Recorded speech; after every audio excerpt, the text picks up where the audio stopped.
Hey guys, it's Stephanie. Today I'm going to be talking about Emily St. John Mandel's Station 11. This was the pick for my book club. Okay, it was my pick for the book club. It was my turn to pick, and this is the book I picked, and I regret nothing. It was really, really good. I liked it. So it's a post-apocalyptic novel after a sickness called the Georgia flu from the country, not the state, comes in and wipes out, as far as we know, 90% of humanity. So the novel starts during this production of King Lear, and Arthur Leander is playing King Lear. He's on stage, he has a heart attack and keels over. Jeevan, I don't know how to say it. Chandri, he's an audience member. He gets up and runs up on the stage because he's an EMT in training. He starts performing CPR on Arthur. And then an 8-year-old actress named Kirsten is in the background. She's playing King Lear's daughter, and she's kind of watching this whole thing unfold right before her. And then that is the day that the Georgia flu comes into the country. So that was kind of like the last day of civilization. And that play, that instance, is where we get our 3 main POVs for the rest of the chapter. So Arthur, the guy playing King Lear, his chapters are, everything before the pandemic. And so his is like the years before, down to the weeks, down to the few hours before his final performance. And then Jeevan, his POV illustrates like the direct aftermath, like everything that happened right when the Georgia flu came into the country and everything that was affected by that. So it's kind of like the Fear the Walking Dead narrative, like the during, how it happened. And then Kirsten's POV is set 20 years into the future, and that is obviously 20 years after the pandemic came. And you get to see like how societies are, how they're broken up. And she is a part of an acting troupe called like the Traveling Symphony. And they go from like little town to little town performing Shakespeare and playing music.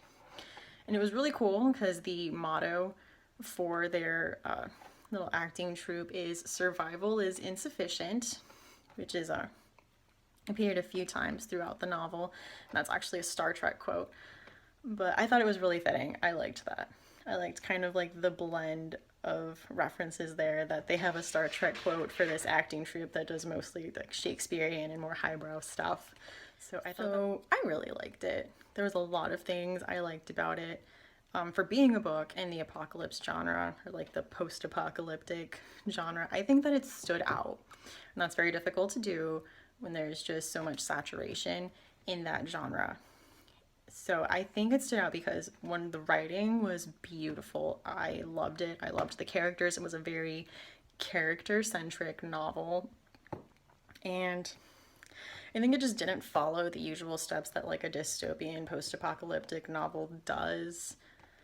Like, I'm sick of reading a book and having an exchange between characters at the beginning of a book where one character says something like, "Oh no, we can't do that.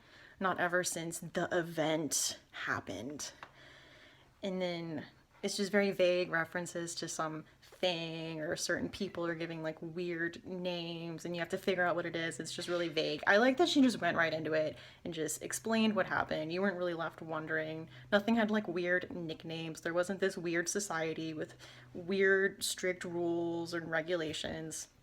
Like, it was good. It was well written and I loved it. So as much as I liked it, it still wasn't a perfect book, and that's fine. So a few things. I thought the climax was very, very disappointing. Just something gets built up only for it to get taken down in such a like disappointing way. And then I felt the ending was very rushed.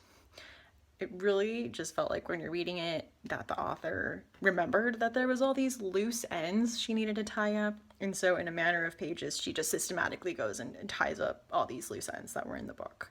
That's what it felt like reading it.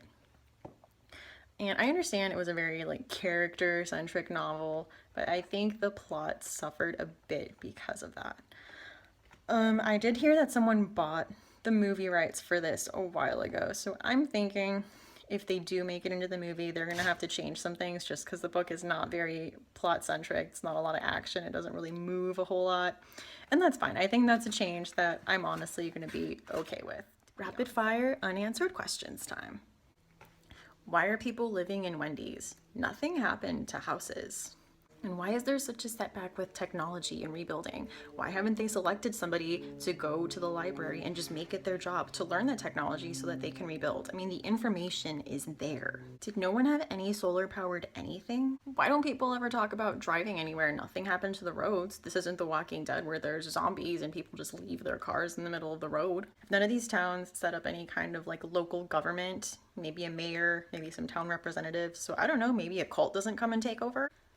If by any chance I am ever stuck at an airport during the apocalypse, please let it be a Canadian one.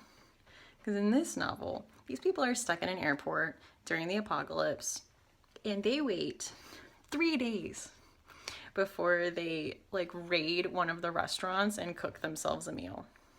3 days. And even then, they're very like apologetic about it and they don't even want to do it until someone volunteers to put it on their card. And even before that point, they were eating out of vending machines, like with quarters. Like no one had broken the vending machine. They were putting quarters in the vending machine after like society as they knew it had just fallen apart.